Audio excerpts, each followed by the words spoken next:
हजरत हाले जवी खुद जो हरे नायाब हो पीर मुंहिंजो दौर पंहिंजे जो कुतुब अक़ताब हो हजरत हाले जवी खुद जो हरे नायाब हो वादिए हाले जो अकबर हो फिरी बाजार थो वादिए हाले जो अकबर हो फिरी बाजार थो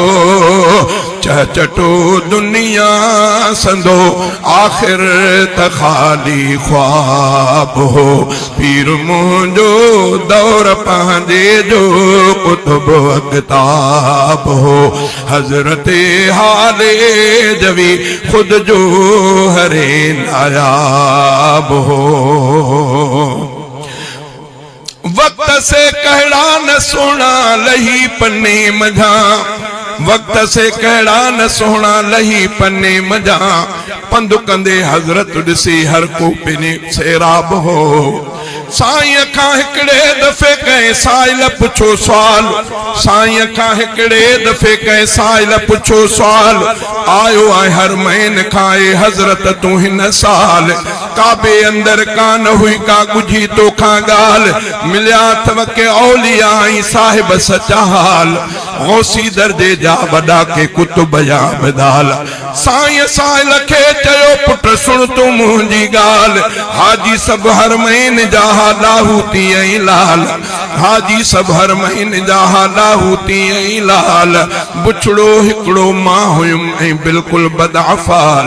ग़रक़ गुनाहनि में कयल ख़ुदि उमिरि 80 साल मुंहिंजे भी त मिसाल उते मदो माण्हू कोन हो अजो तौंजा वण करने है हमादुल्लाह था अजो तौंजा वण करने है हमादुल्लाह था कोट मस्जिद ऐं मदरसो बेहद ॾिठुम बेहाल हो पीर मुंहिंजो दौर पंहिंजे जो कुतुब अक़ताब हो हजरत हाले जवी खुद जो हरे नायाब हो ऐ धणी तू बख्श न पोड़े असांजे पीर खे ऐ धणी तू बख्श न पोड़े असांजे पीर खे जाए जंहिंजी उमिरि सारी मस्जिद मेहराब हो पीर मुंहिंजो दौर पंहिंजे जो कुतुब अक़ताब हो हसन बसरी शेख शिबली अज जुदा थी वियो जुनेद हसन बसरी शेख शिबली अज जुदा थी वियो जुनेद थो चवां हलफन संदस